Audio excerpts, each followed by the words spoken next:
Hello everyone, स्वागत है हमारे यूट्यूब चैनल मिस्टर आशीष हब पे। साथियों, जैसा कि आप जानते हैं कि पिछले क्लास में हम लोगों ने चैप्टर 4 मानचित्र को कंप्लीट कर लिया था। तो आज के इस क्लास में साथियों हम लोग इसका क्वेश्चन आंसर कंप्लीट करने वाले हैं। तो फटाफट आप लोग क्लास को एक बार लाइक कर दीजिए और चैनल को आप लोग सब्सक्राइब कर लीजिए। तो देखिए साथियों, आज का हम लोग का प्रश्न क्या क्या है। इन सारे प्रश्नों को साथियों हम लोग अभ्यास का प्रश्न है एनसीईआरटी का। हम लोग ये सारे प्रश्नों को क्या करेंगे, आज के इस क्लास में सॉल्व करेंगे। तो देखिए साथियों, सबसे पहला प्रश्न क्या कहता है, यहाँ एक नंबर में है निम्नलिखित प्रश्नों के उत्तर संक्षेप में हमको क्या करना है, उत्तर देना है साथियों। तो देखिए पहला प्रश्न क्या कहता है, तो देखिए पहला प्रश्न कहता है मानचित्र के 3 घटक कौन कौन से हैं। साथियों यहाँ बताना कि मानचित्र के 3 घटक कौन कौन से हैं। देखिए प्रश्न किस प्रकार लिखना है मैं आपको बता देता हूँ। मैं देखिए ये प्रश्न को क्या किया, मैं अपने नोटबुक में लिख करके लाया हूँ। आपको दिख रहा है किसी प्रकार की असुविधा तो ना हो रही है मेरे साथियों। देखिए किस प्रकार आपको लिखना है मैं बता देता हूँ। देखिए आपको लिखना है, यहाँ आंसर दिया हुआ है, पहले क्वेश्चन लिख लीजिएगा साथियों, उसके बाद आंसर में लिखिएगा मानचित्र के 3 घटक कौन कौन है। पहला दूरी है, दूसरा दिशा है, तीसरा साथियों प्रतीक है। इसी प्रकार लिखिएगा। पहला हो गया, चलिए हम लोग दूसरा देखते हैं कि दूसरा क्वेश्चन हम लोग का क्या है। तो देखिए साथियों हम लोग का दूसरा क्वेश्चन क्या कहता है, प्रधान बिंदुदत्त कौन कौन से हैं, यानी कि प्रधान बिंदुदत्त कौन कौन से हैं। तो देखिए साथियों प्रधान बिंदुदत्त कौन कौन से हैं, यहाँ हम लोग के नोटबुक में लिखा हुआ है। तो देखिए प्रश्न संख्या दूसरा दिया हुआ है, प्रधान बिंदुदत्त कौन कौन से हैं। उत्तर, दक्षिण, पूर्व एवं पश्चिम, ये सब क्या कहलाते हैं साथियों, ये 4 दिशाएं जो होती है वो क्या कहलाते हैं, वो प्रधान बिंदुदत्त कहलाते हैं। मैंने आपको चैप्टर में पढ़ा चुका है साथियों ये। अगर आप लोगों ने चैप्टर इसका नहीं पढ़ा है तो डिस्क्रिप्शन में साथियों इसका लिंक दिया हुआ है, वहां से जाके आप लोग पढ़ सकते हैं। तो चलिए अब हम लोग प्रश्न संख्या तीसरा देखते हैं कि तीसरा क्या कहता है साथियों। ये प्रश्न मैं लिख करके इसलिए लाया हूं ताकि आपको क्या हो कि किसी प्रकार का डाउट न है साथियों कि किस प्रकार लिखना है, ठीक ना। प्रश्न संख्या तीसरा कहता है मानचित्र के पैमाने से आप क्या समझते हैं। तो चलिए साथियों देखते हैं कि मानचित्र के पैमाने से हम लोग क्या समझते हैं। तो आइए देखते हैं। देखिए तो देखिए साथियों मानचित्र के पैमाने से हम लोग क्या समझते हैं, लिखा हुआ है तीसरा नंबर क्वेश्चन, मानचित्र के पैमाने से आप क्या समझते हैं। लिखना है आंसर में साथियों, मानचित्र पर दूरी और वास्तविक जमीन की दूरी के अनुपात को पैमाना कहा जाता है। देखिए साथियों मानचित्र में क्या होता है कि हम लोग पृथ्वी का छोटा सा छोटा दूरी को, यानी कि बड़ा से बड़ा दूरी को क्या कर सकते हैं, एक वास्तविक आकार में क्या कर सकते हैं, कॉपी में सजा सकते हैं।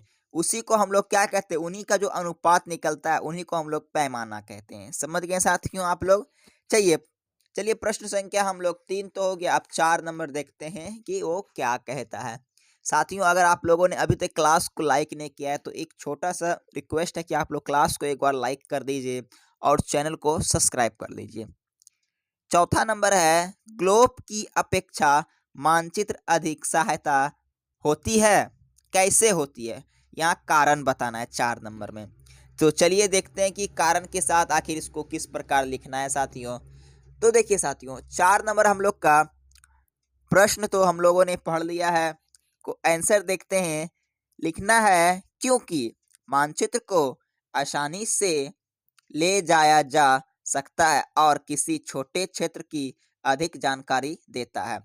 कहता है कि मानचित्र जो ग्लोब की अपेक्षा मानचित्र अधिक सहायता है, यानी कि पृथ्वी का जो मॉडल है साथियों वो ग्लोब है, ठीक है, ग्लोब है, लेकिन मानचित्र उसमें ज्यादा प्रिय है। ऐसा क्यों, ऐसा इसलिए क्योंकि किसी भी स्थान की अगर हमको वास्तविक जानकारी चाहिए तो हम लोग क्या कर सकते हैं, उसे आराम से एक स्थान से दूसरे स्थान में ले करके जा सकते हैं।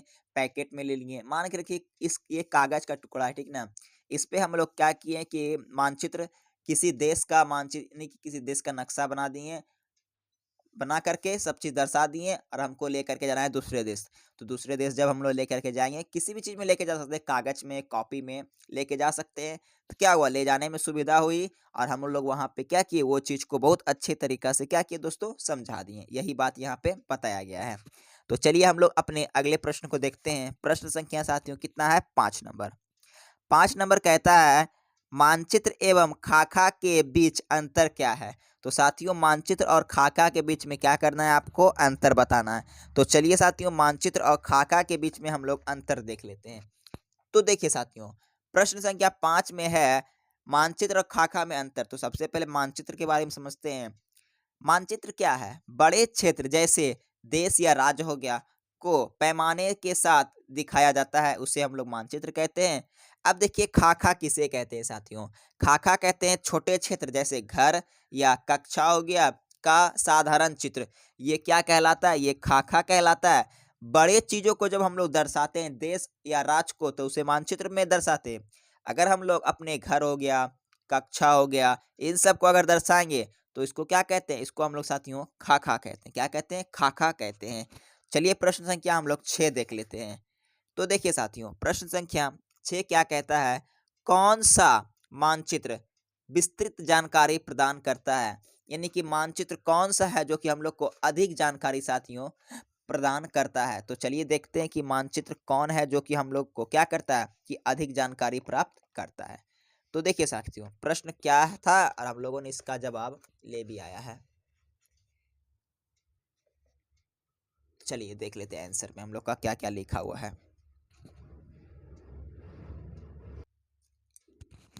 तो देखिए साथियों, कौन सा मानचित्र विस्तृत जानकारी प्रदान करता है, प्रश्न तो हम लोग का ये था।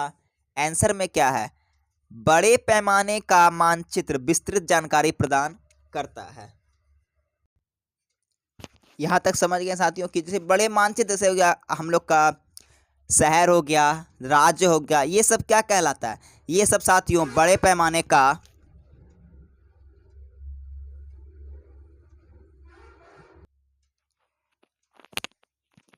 तो साथियों आपको 4 नंबर में यही लिखना था, सॉरी 4 नंबर नहीं 6 नंबर में लिखना था कि बड़े पैमाने का मानचित्र विस्तृत जानकारी प्रदान करता है। जैसे हम लोग का देश हो गया, राज्य हो गया, ये सब सारी जानकारी। चलिए साथियों हम लोग प्रश्न संख्या हम लोग अपने अगले देखते हैं कि 7 नंबर क्या कहता है। तो देखिए साथियों प्रश्न संख्या 7 क्या कहता है, देखते हैं। प्रश्न संख्या 7 कहता है कि प्रतीक किस प्रकार मानचित्रों के अध्ययन में सहायता यानी कि सहायक होते हैं। प्रतीक जो होते हैं साथियों वो किस प्रकार मानचित्र में सहायक प्रदान जो हम लोग का अध्ययन करने के लिए सहायता होते हैं। तो चलिए देखते हैं हम लोग इसका आंसर। तो साथियों इसका आंसर में क्या है कि प्रतीकों से मानचित्र में स्थानों और वस्तुओं को आसानी से समझा जा सकता है।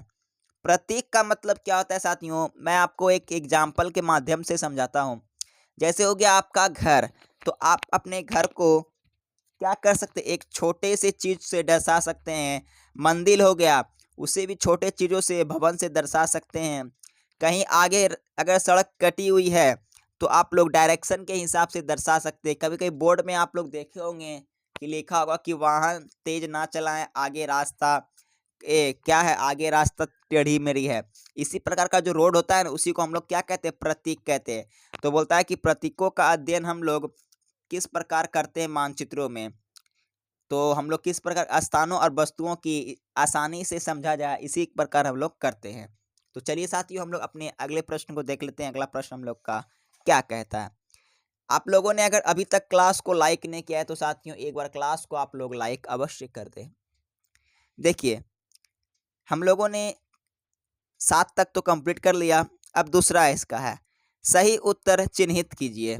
चलिए साथियों देखते हैं सही उत्तर हम लोग का क्या क्या होता है। देखिए साथियों पहला इसमें प्रश्न है, वृक्षों के विवरण को दिखाने वाले मानचित्र हैं। हम लोगों ने मानचित्र का 3 प्रकार पढ़ा था, ठीक ना, भौतिक, थीमेटिक और राजनीतिक मानचित्र पढ़े थे, ठीक ना। तो उसमें कहता है साथियों कि आखिर हम लोग को पेड़ पौधा जब दिखाएंगे तो कौन से मानचित्र का हम लोग प्रयोग करेंगे। तो साथियों देखिए पेड़ पौधा जब हम लोग दिखाएंगे तो हम लोग भौतिक मानचित्र में किसका प्रयोग करते हैं, पहले हम लोग जान लेते थोड़ा सा जानकारी। साथियों भौतिक मानचित्र में हम लोग जैसे हो गया हम लोग का भौतिक चीज, जैसे हो गया सूर्य हो गया, चंद्रमा हो गया, पृथ्वी हो गया, आकाश हो गया, ये सब की जानकारी हम लोग भौतिक मानचित्र में करते हैं। थीमेटिक में क्या करते हैं, पेड़ पौधा, विभिन्न प्रकार का परिजीवी जो होता है वो उसी प्रकार की जानकारी हम लोग इसमें करते हैं, पेड़ पौधा का। और राजनीतिक में साथियों हम लोग राज्य का हो गया, जैसे कि भारत हो गया और भी देश वगैरह हो गया, यानी कि देश विदेश की इसमें जानकारी हम लोग प्राप्त करते हैं, इसमें पेड़ पौधा की, और इसमें हम लोग जैसे हो गया पृथ्वी हो गया, आकाश गंगा होगा, ये सब का। कहता है इसमें कि वृक्षों के विवरण को किस में दिखाते हैं, तो साथियों वृक्षों के विवरण को हम लोग दिखाते हैं थीमेटिक मानचित्र में। किस में दिखाते हैं, थीमेटिक मानचित्र में। तो ऑप्शन नंबर साथियों क ख हो जाएगा राइट आंसर, ख मार देंगे इसी प्रकार। ठीक है साथियों, इसका जो पीडीएफ है ना आपको टेलीग्राम में मिल जाएगा, इसका पीडीएफ मैं टेलीग्राम में डाल दूंगा। ठीक है, इसका डिस्क्रिप्शन बॉक्स में लिंक डाल दिया गया है, वहां से आप लोग पीडीएफ प्राप्त कर सकते हैं। चलिए अगला प्रश्न देख लेते हैं। नीले रंग का इस्तेमाल किससे दिखाने में किया जाता है।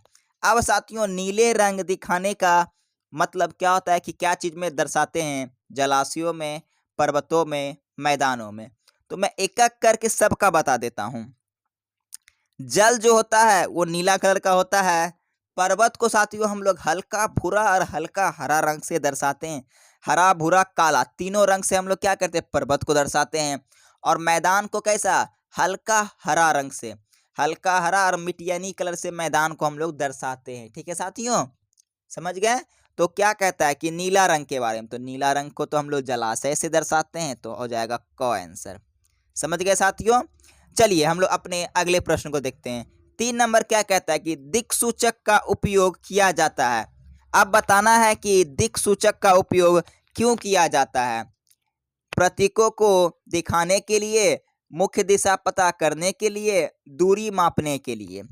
तो देखिए ये जो दिक्सूचक होता है साथियों, हम लोग को दिशा को पता लगाने के लिए किया जाता है। किसको, दिशा को पता लगाने के लिए हम लोग दिक्सूचक यंत्र का प्रयोग करते हैं। तो क्या हो जाएगा मुख्य दिशा का पता लगाने के लिए। तो ऑप्शन नंबर ख हो जाएगा सही उत्तर। ठीक है, आइए आज का आखिरी प्रश्न देखते हैं। पैमाना आवश्यक है, यानी पैमाना किस लिए होती है। मानचित्र के लिए, रेखा चित्र के लिए, प्रतीकों के लिए। तो साथियों पैमाना जो होती है, यानी कि पैमाना जो होती है वो होती है मानचित्र के लिए। किसके लिए, मानचित्र के लिए। तो ऑप्शन नंबर क हो जाएगा राइट आंसर।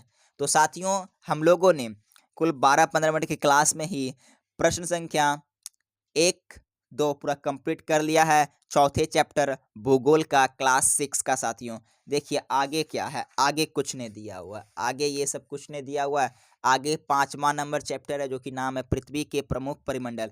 आप लोग अगर ये क्लास करना चाहते हैं साथियों तो क्लास को आप लोग लाइक करके रख लीजिए, क्योंकि मैं अगले दिन यही क्लास आप लोग को करवाऊंगा। इसके बाद इसका एमसीक्यू, उसके बाद इसका क्वेश्चन आंसर। तो साथियों आज का क्लास आपको कैसा लगा कमेंट में जरूर बताएं। क्लास 6 से लेकर क्लास 12 तक की एनसीईआरटी की क्लास यहाँ बिल्कुल फ्री मात्रा में कराई जाती है। तो चैनल को जरूर सब्सक्राइब करें और अपना राय कमेंट में जरूर बताएं। तो साथियों हम लोग मिलते हैं इसके 5वें चैप्टर के साथ, तब तक के लिए जय हिंद, धन्यवाद।